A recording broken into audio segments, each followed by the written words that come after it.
Today, I'll walk you through how to recover your Snapchat streak after 10 days, even if you're a total beginner or just need a quick refresher.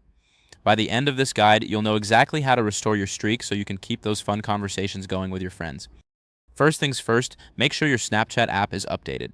Head over to your App Store or Play Store. This is crucial because an outdated app may not have the latest features or fixes. Once you're in the App Store, search for Snapchat.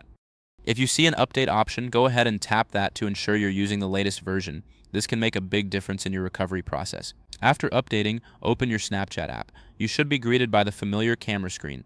Now, let's navigate to your profile. You can do this by tapping on your Bitmoji or the profile icon in the top left corner of the screen. This is your personal space within the app. Next, look for the gear icon, which represents your settings. Click on that to access various options.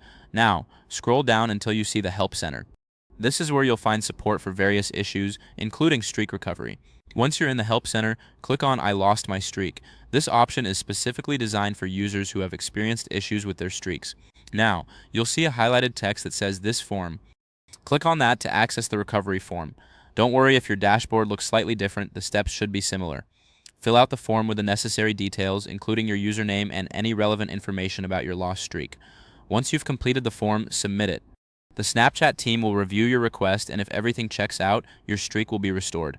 It's totally normal if this takes a moment, so be patient while they process your request. And there you have it.